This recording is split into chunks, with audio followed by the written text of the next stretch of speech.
this is an evening that all of our assembled devotees await throughout the year. We are so very grateful to Yash and Avanti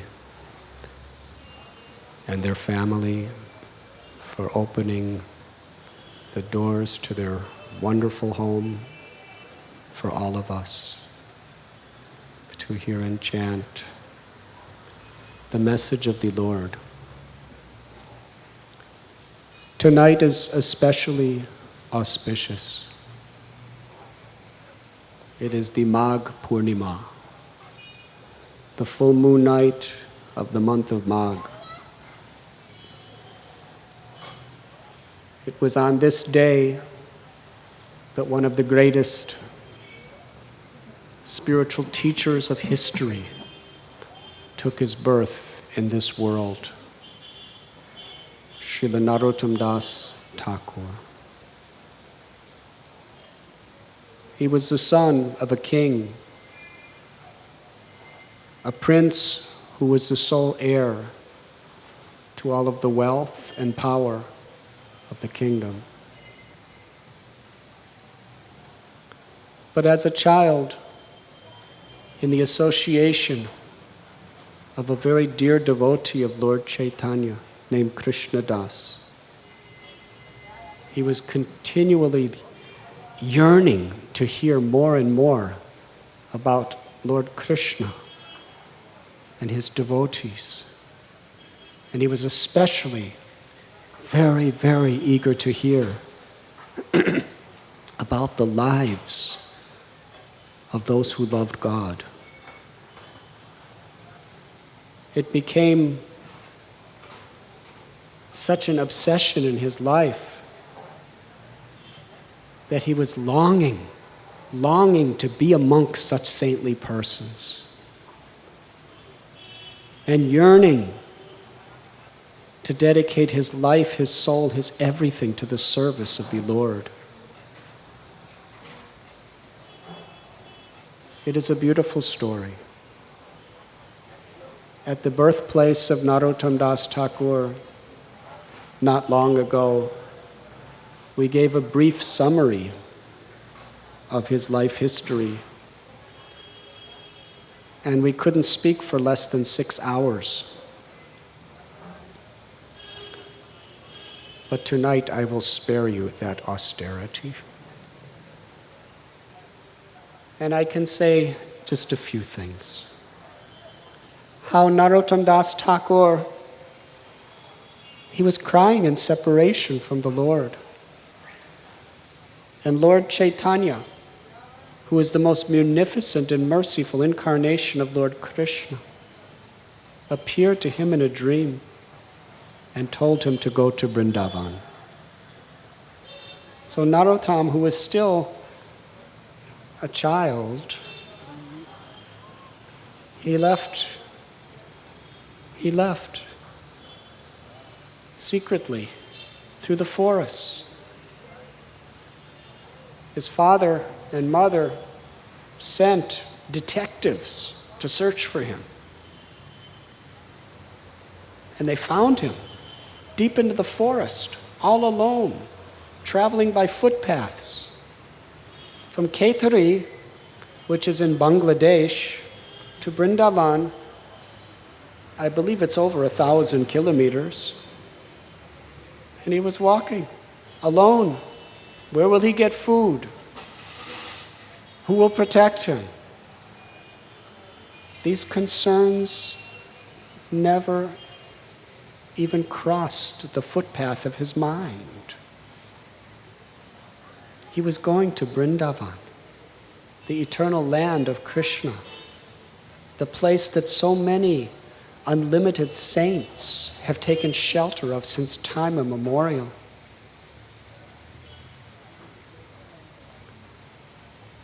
And Lord Chaitanya told him that there you will accept Lokanath Goswami as your spiritual master.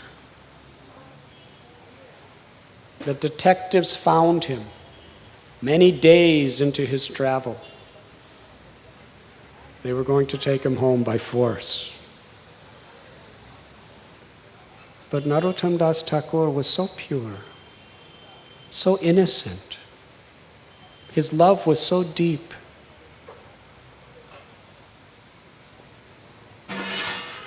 He explained to them that he has already given his heart to Krishna. And he talked to them in such sweet words that not only did they release him, but they gave him some money to help him with his trip. And he went to Vrindavan. And that is a beautiful story, his life in Vrindavan. He met Jiva Goswami at Radha Govinda's temple.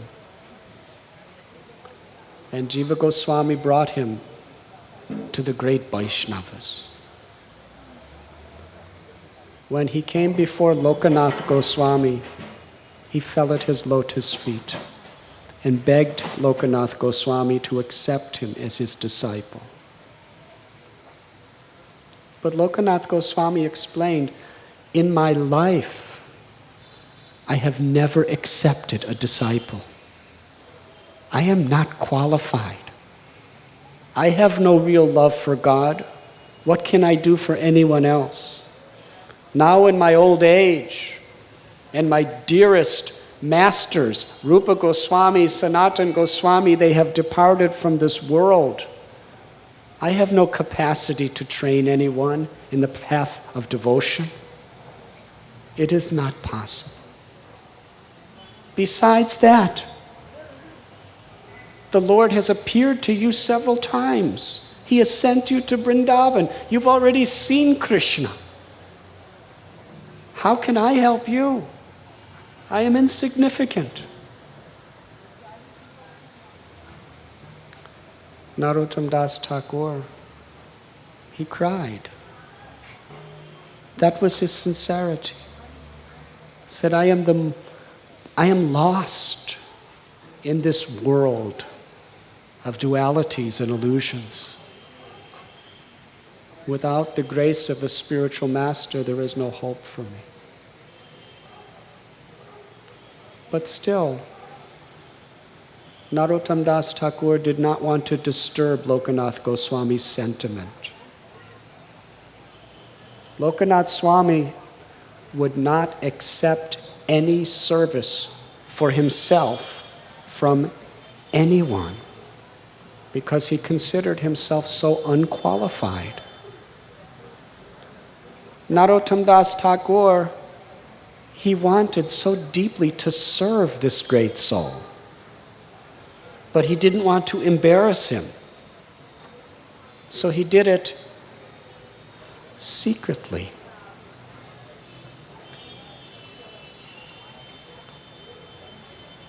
You know, in those days, there was no modern plumbing. In a place like Vrindavan, people would go into the forest, respond to the calls of Mother Nature, and then wash themselves, and then enter into the river Yamuna to take bath. That was how people would begin their days, very early in the morning, when it was still dark, before the sun rises. Lokanath Goswami noticed that every single day, every day, everything was so clean and fresh with fragrance. How is this possible? He was wondering, what's happening? So one morning, he rose especially early and went there hiding behind bushes and trees to see what happens to make that place so fresh and clean every morning so early before he responds to nature's calls. And he saw Narottama Das Thakur, that great scholar and prince, with tears of affection streaming from his eyes, cleaning the place with his own hands and sweeping it as if he was cleaning the altar of the Lord, as if he was doing seva for the holy deity. When Lokanath-Swami saw this, he was shocked, beside himself. He burst from the bushes and cried out, exclaiming, "Narottam! Narottam! Why? Why are you doing this? You are a prince. You are coming from royalty. Why are you cleaning my degraded stool and urine with your hands? Why?"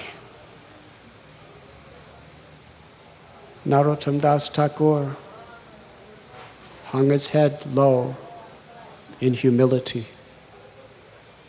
and revealed the content of his heart.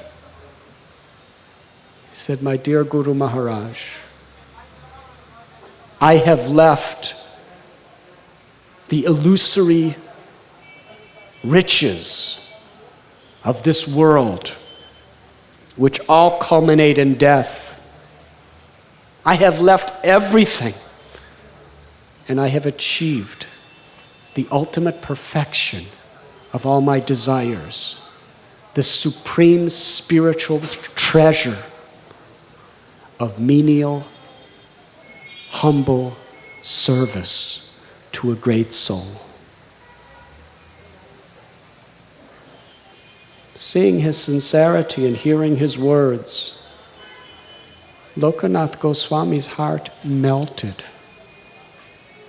and he accepted Narottama Das Thakur as his disciple, the one and only in his life.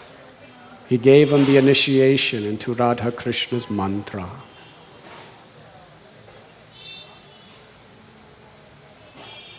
Narottama Das Thakur spent his life absorbed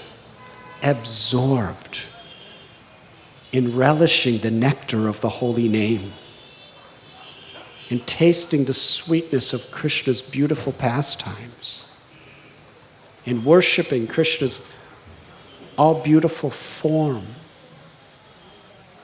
And on the order of his Gurudev, he went from Vrindavan back to Khetri. And his Guru Maharaj gave him two instructions prominently. He said, "You should always take the name of the Lord and broadcast in a spirit of compassion to the common people the great message of pure love of God, and worship the Lord in his deity form."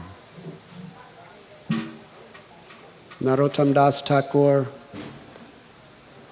he attracted literally millions of people to the path of pure devotion to God, simply by his humble example, the purity of his love, and the profound nature of his speaking. He wrote thousands of songs even today in our temples all over the world. Every single day we sing his songs.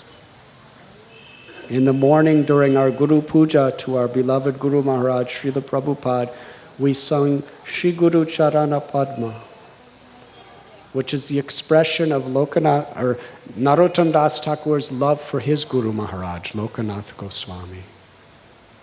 It is the standard and the example.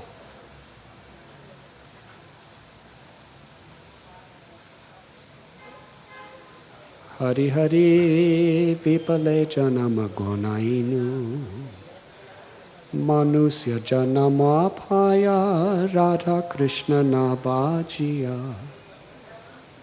In this beautiful song that Srila Prabhupada loved so much, Narottama Das Thakur is singing, the humility of his heart. I have been born in this world with this human form of life, which is so precious, so rare. Why is the human form of life so rare? Because unlike any other species, it gives us the opportunity to awaken our love for God. But how unfortunate I am that although given every opportunity, I have wasted so many precious moments of my life without serving you, Radha and Krishna.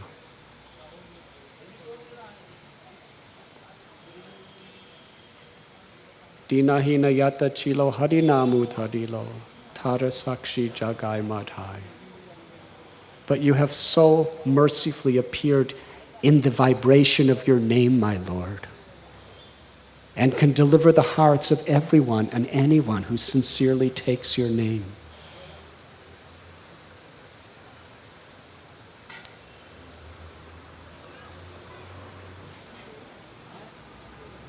I would like to speak briefly about another great personality who had a unique and extraordinary absorption in his spiritual essence. He lived long before Narottama Das Thakur. In fact, this personality I'm speaking about is one of the most worshipped saints in South India, even today. He lived thousands of years ago. He was a king in the royal order. His name, Kulashekar. Shall I tell something? Maharaj Kulashekar is worshipped in thousands of temples as a saint in the Sri Sampradaya, the principal temples of South India.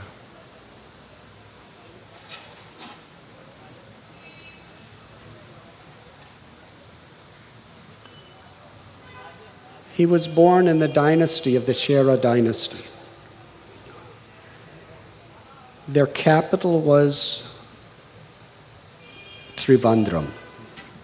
During the British time, it was called Travancore, and now it is called Tiruvanantapur.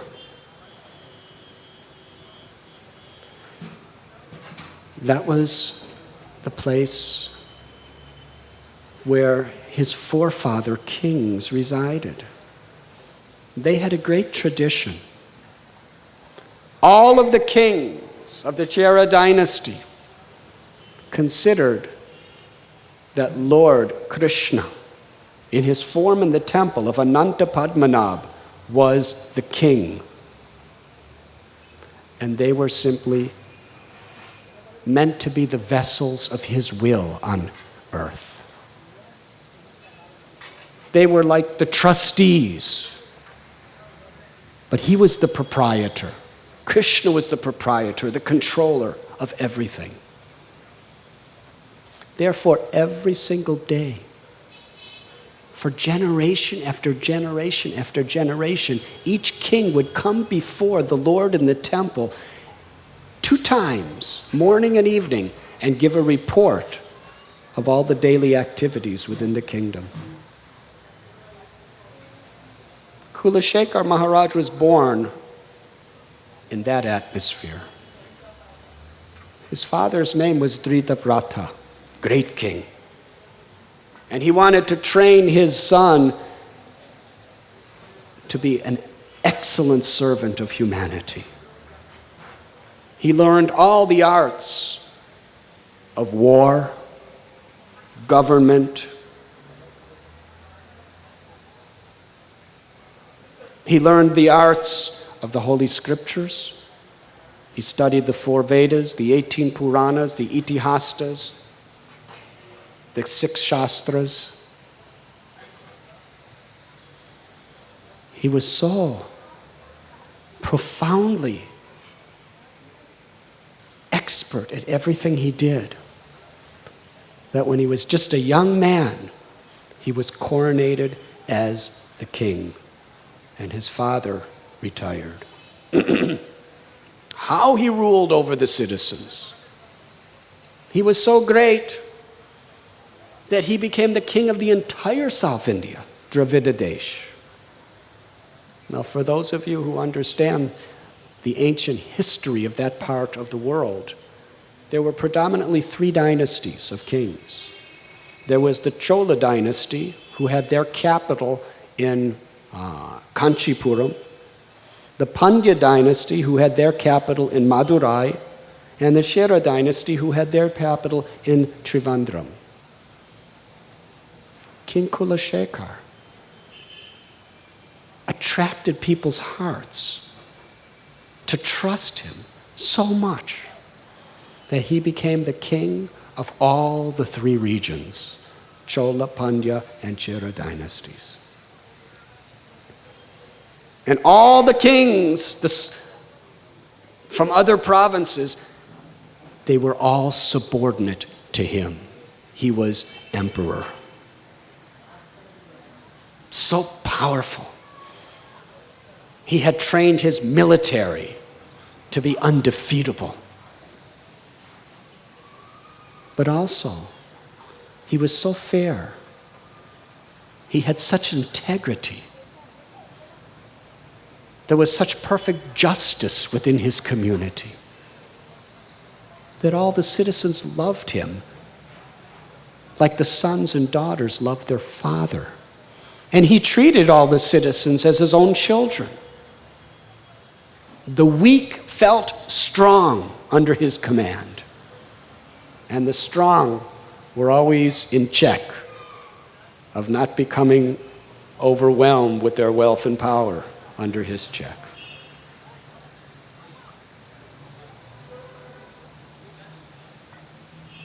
He ruled the kingdom for several years. Although he was materially very wise, he was spiritually blind. And therefore, he fell to false egoism. What does spiritual blindness mean? In essence, it's a concept of life where we are conceited. We think ourselves to be the doer of activities. We want to take credit for all the good things that we do. We want to consider ourselves the proprietors of what we have. But in truth, it is also temporary. It is the Supreme Lord who is the proprietor of everything. And in this world, if we're honest, whatever we have, we should know we are the caretakers of the Lord. And therefore, we should utilize what God gives us according to the will of the Lord. Then there's no karma. That is bhakti. That is love. We don't have to give things away, but we use everything in a spirit of servitude, understanding our relationship with the Supreme. That is love. That is knowledge. That is truth. And we understand whatever knowledge, whatever abilities we may have is God-given. Humanity is bound to God by dependence. And God is bound to humanity with independence. Humanity is bound to God by being governed or protected by Him. And God is bound to humanity as the governor and the protector. The Upanishads declare, Nityo Nityanam Chaitanas Chaitananam Eko Bahumam Yovadadati Kamam, which means there is one supreme eternal being, and there are also unlimited eternal beings. There is the Supreme Lord, Parabrahman, and there is the spirit souls, Brahman. And the unlimited beings are always subordinate to the one Supreme Being. To understand our relationship with God in that spirit is light and knowledge.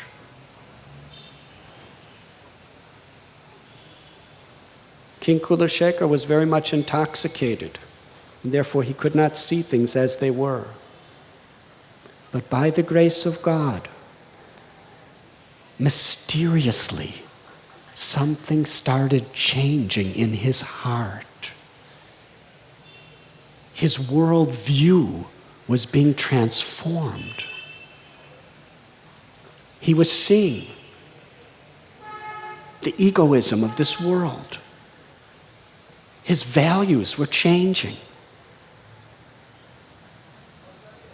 Sattva-guna, the mode of goodness, awakens the thirst for spirituality.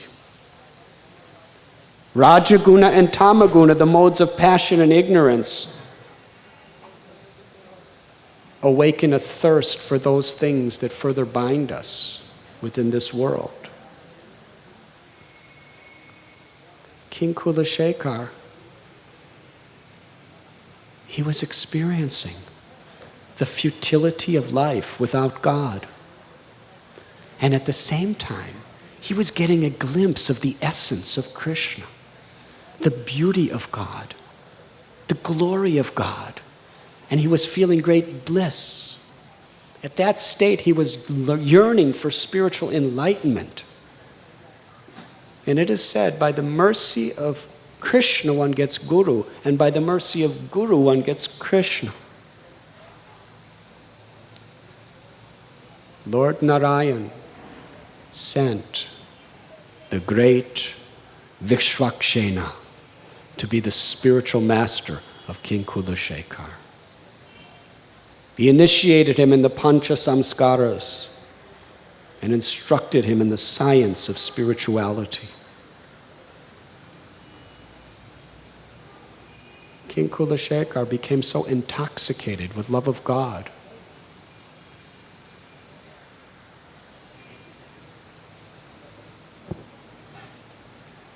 he was thinking in his mind,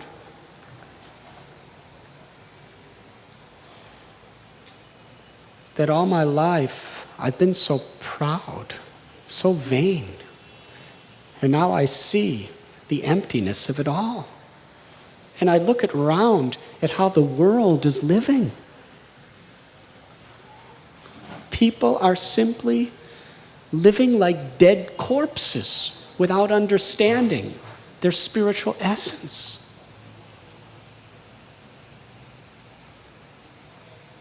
So much striving and trampling over each other's heads to fulfill their own selfish desires. I don't want a part of this anymore. To be with such people is like being strangled by the rope of the gallows. And here I am, a big king, riding on the royal elephant, being glorified and celebrated by all my citizens. But now I'm feeling this vanity to be like enveloped by the flames of a burning fire. Like Vibhishan, I will seek shelter of the Lord of my heart. And he wrote a beautiful prayer. Actually, King Kulashekar, after hearing the scriptures, he took the essence and wrote a book that is one of the most celebrated spiritual classics in India, even today, thousands of years later, the Mukunda Mala Stotra. The garland of essential truths of Lord Mukunda.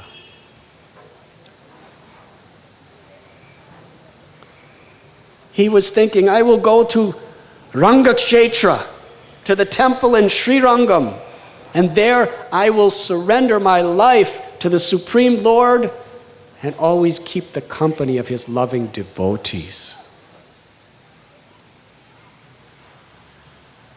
But somehow to pacify himself and carry on with his duties as king, he was inviting great saintly scholars and sages to visit him in his palace. And they would read the scriptures to him.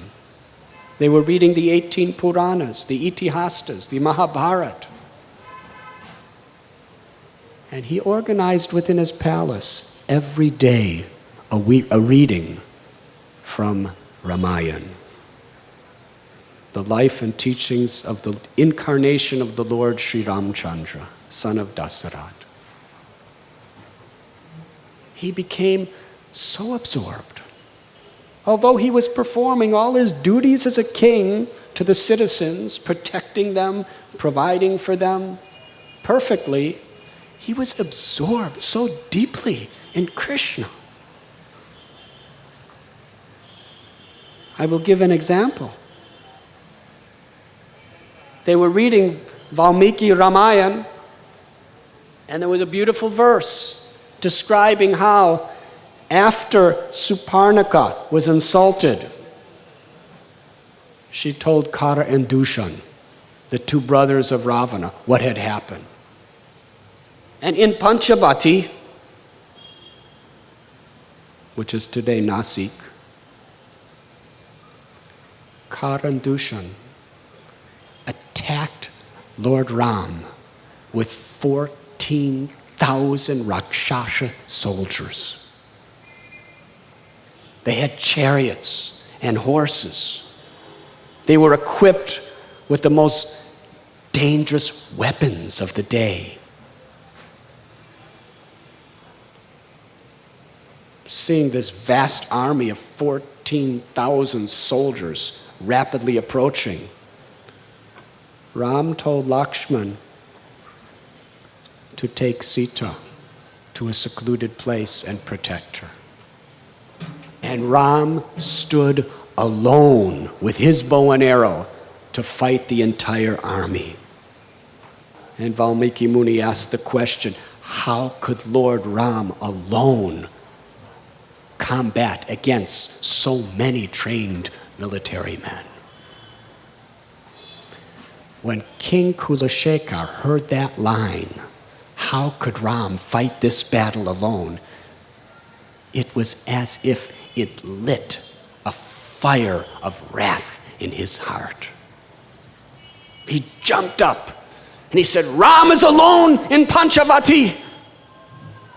Immediately, all of my armies, we will march to Panchavati, and carrying our best of weapons, we will fight against Ravana. If we are his devotees, how could we allow him to be alone in such a situation? Let us go immediately with no time to waste. And Kulashekar got on his chariot and commanded all of his armies to follow close behind him. His ministers didn't know what to do. Ramayana is a history of a story that happened millions of years ago. But King Kulashekar, when he was hearing it, he was living it today. He was marching, so angry, they were rapidly going. So his ministers, what are we going to do? The king has gone mad with devotion. They made a plan. They sent a small army way ahead to go around him and in front of him. And then they came from in front of him back to him.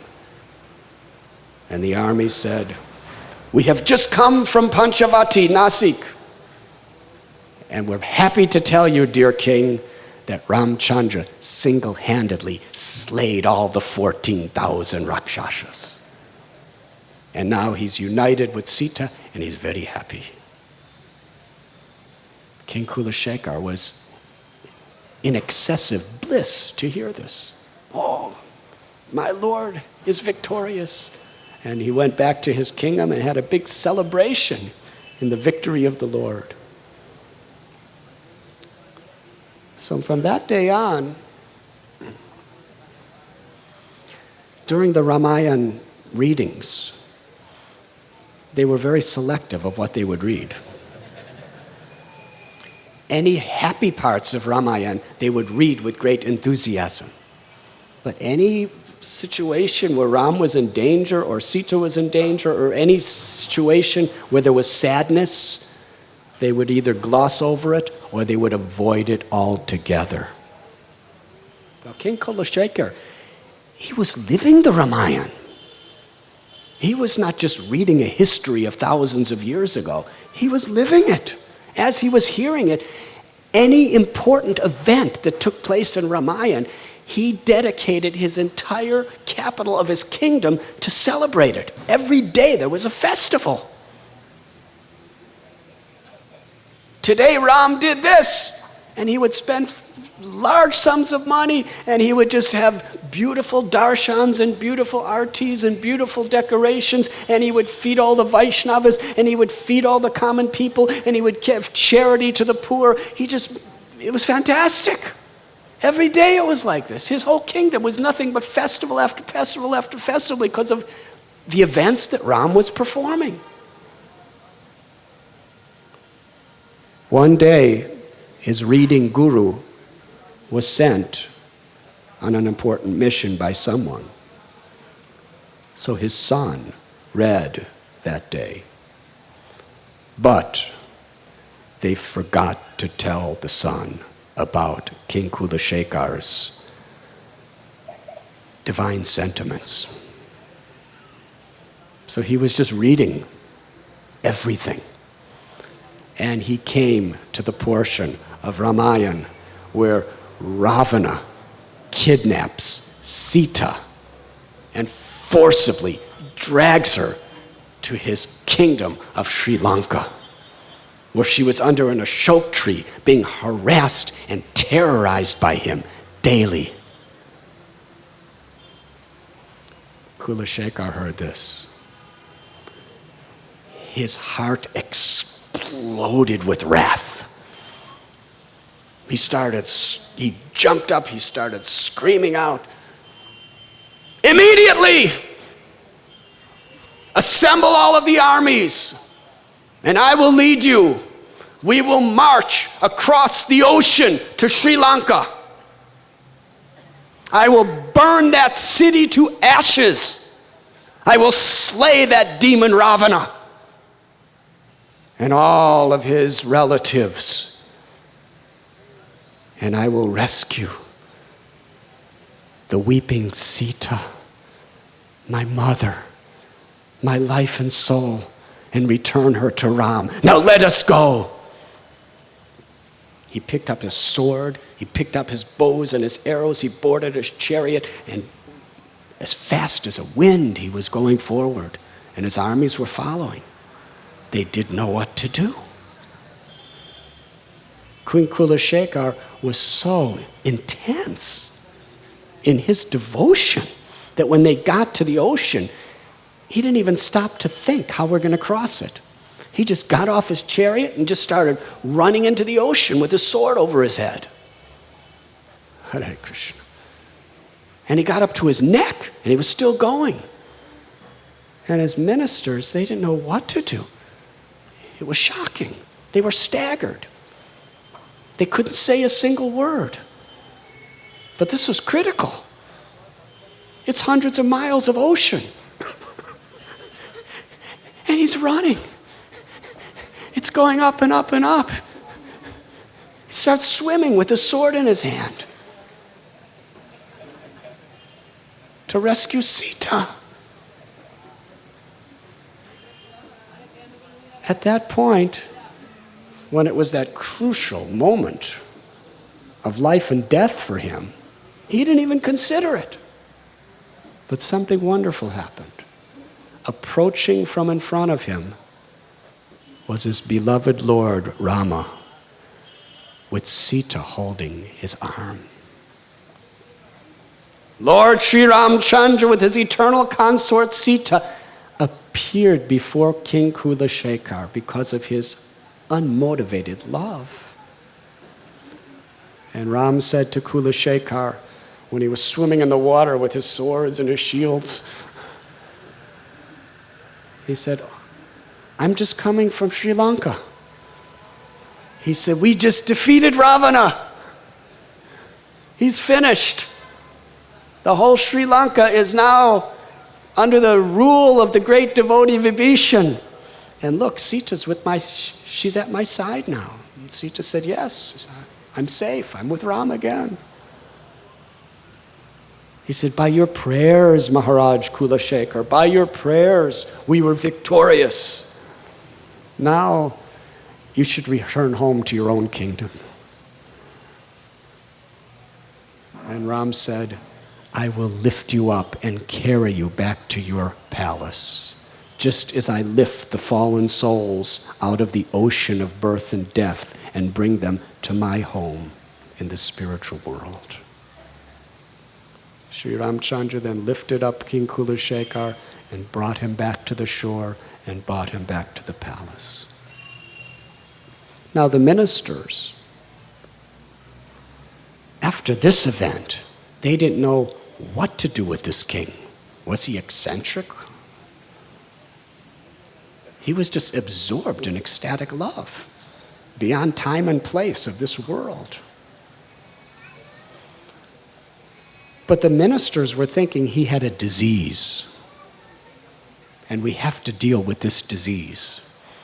So they had a big meeting, and they came to the conclusion that the disease was he's associating with devotees, and they're making him mad like this. But at the same time, he's always longing to go to the holy place of Srirangam, which is the capital of holy places within South India for the Sri Sampradaya. If he goes to Srirangam and sees the beautiful form of Vishnu and associates with devotees there, then he may never come back and we won't have a king. But at the same time, the only thing that's keeping him from going is every time he says he's going, we always send devotees to just happen to come, and then he serves them so nicely. He can't leave them. It's the devotees that keep him here, but it's also the devotees that are making him mad. What is this? It's like between a rock and a hard place. If we remove the devotees, he'll go. If we don't remove the devotees, then he's like this. So they were thinking, these devotees are everywhere. He's just inviting them from all directions. And he gives them free access to his court, to his palace, to his private chambers. And he treats every devotee with such respect. He lets them do anything and everything. And when we ask him, why are you doing like this? Why are you letting these Vaishnavas just do anything everywhere? And whatever occupation you are doing in the kingdom, as soon as a devotee comes, you drop everything to serve them.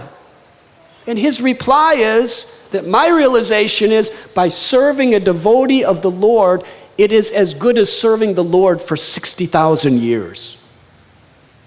Hare Krishna.